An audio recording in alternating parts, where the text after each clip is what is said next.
Jonas, chapitre 1. L'Éternel adressa la parole à Jonas, fils d'Amittai, en ces termes. Mets-toi en route, va à Ninive la grande ville, et proclame des menaces contre ses habitants, car l'écho de leur méchanceté est parvenu jusqu'à moi. Jonas se mit en route pour s'enfuir à Tarsis, loin de la présence de l'Éternel. Il descendit au port de Jaffa, où il trouva un navire en partance pour Tarsis. Il paya le prix de la traversée et descendit dans le bateau pour aller avec l'équipage à Tarsis, loin de la présence de l'Éternel.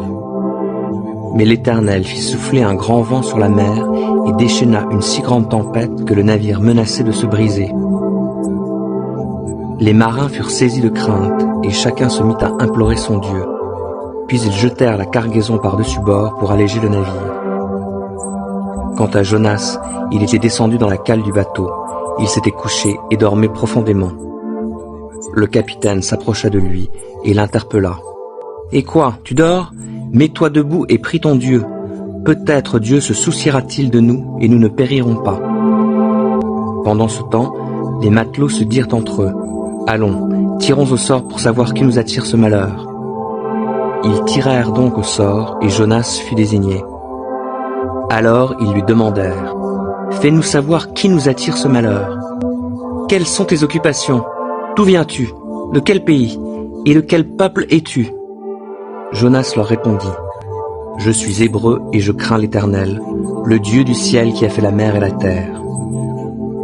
Il leur apprit qu'ils s'enfuyaient loin de la présence de l'Éternel. Aussi ces hommes furent-ils saisis d'une grande crainte et lui dirent. Pourquoi as-tu fait cela? Comme la mer se démontait de plus en plus, ils lui demandèrent. Que te ferons-nous pour que la mer se calme et cesse de nous être contraire?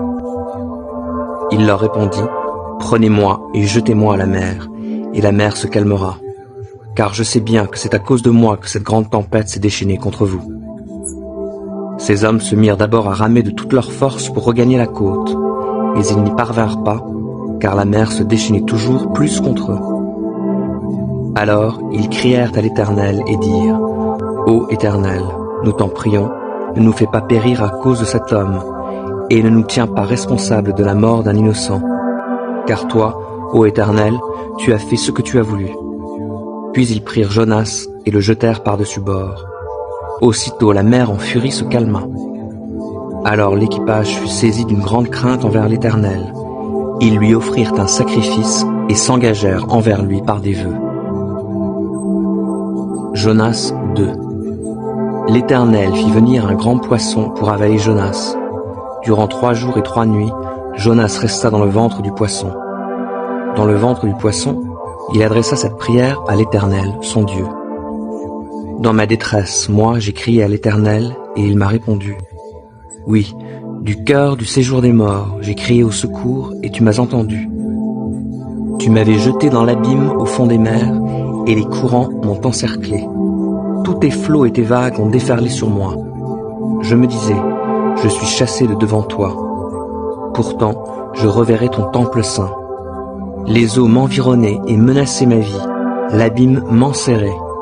Tout autour de ma tête, les algues s'enlaçaient. Et je suis descendu jusqu'au tréfonds des mers où naissent les montagnes. La terre avait déjà tiré derrière moi ses verrous pour toujours. Mais du fond de la fosse, tu m'as fait remonter vivant. Ô Éternel, mon Dieu, quand je désespérais de conserver la vie, je me suis souvenu de toi, ô Éternel, et ma prière est montée jusqu'à toi, jusqu'à ton temple saint. Ceux qui s'attachent à de vaines idoles se privent de la grâce. Mais moi, je t'offrirai un sacrifice en disant ma reconnaissance, et je m'acquitterai des vœux que j'ai formés, car c'est de l'Éternel que vient la délivrance. L'Éternel parla au poisson, qui rejeta Jonas sur la terre ferme. Jonas 3. L'Éternel adressa la parole une seconde fois à Jonas en ces termes. Mets-toi en route, va à Ninive, la grande ville, et proclame là-bas le message que je te communique. Jonas se mit en route et se rendit à Ninive, comme l'Éternel lui avait demandé. Or Ninive était une ville extrêmement grande. Il fallait 3 jours de marche pour en faire le tour. Jonas entra dans la ville et commença par y marcher toute une journée en proclamant « Dans 40 jours, une catastrophe viendra sur Ninive. » Les habitants de Ninive crurent en Dieu. Ils publièrent un jeûne, et quelle que fût leur condition sociale, ils revêtirent des habits de toile de sac. Le roi de Ninive, informé de la chose, se leva de son trône, enleva son manteau royal, se couvrit d'un habit de toile de sac, et s'assit sur de la cendre. Puis il fit proclamer ce décret dans Ninive. Par ordre du roi et de ses ministres, il est interdit aux hommes comme aux bêtes, petits ou gros bétail, de manger quoi que ce soit, de paître et de boire de l'eau. Hommes et bêtes doivent se couvrir de toile de sac et crier à Dieu de toute leur force. Que chacun abandonne sa mauvaise conduite et les actes de violence qu'il commet. Qui sait, peut-être Dieu se ravisera-t-il et décidera-t-il de changer de ligne de conduite en abandonnant son ardente colère, de sorte que nous ne périrons pas. Lorsque Dieu constata comment les Ninivites réagissaient et abandonnaient leur mauvaise conduite, il renonça à faire venir sur eux le malheur dont il les avait menacés. Il s'en abstint. Jonas 4. Jonas le prit très mal et se mit en colère. Il adressa cette prière à l'Éternel. « Ah, Éternel, je l'avais bien dit quand j'étais encore dans mon pays, et c'est pour prévenir cela que je me suis enfui à Tarsis, car je savais que tu es un Dieu plein de grâce et de compassion, lent à te mettre en colère et riche en amour, et que tu renonces volontiers à faire venir le malheur que tu as annoncé.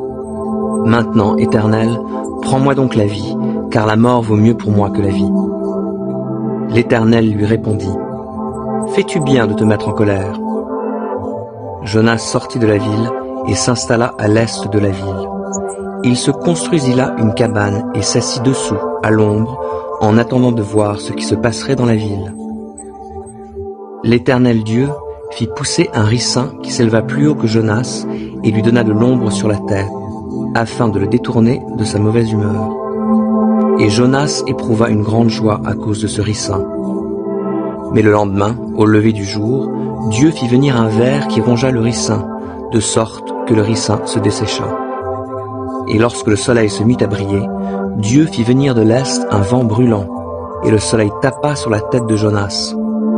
Sur le point de tomber en défaillance, Jonas demanda la mort en disant « La mort vaut mieux pour moi que la vie. » Dieu demanda à Jonas « Fais-tu bien de te mettre en colère à cause de ce ricin ?» Il répondit « Oui, je fais bien de me mettre en colère au point de désirer la mort. » Alors l'Éternel lui dit « Tu t'apitoies sur ce ricin qui ne t'a coûté aucune peine, que tu n'as pas fait pousser et qui est sorti de terre en l'espace d'une nuit et a péri la nuit suivante. Et tu voudrais que moi, je n'ai pas pitié de Ninive, de cette grande ville où vivent plus de 120 000 personnes qui ne savent pas distinguer le bien du mal, sans compter des animaux en grand nombre. » Michée chapitre 1.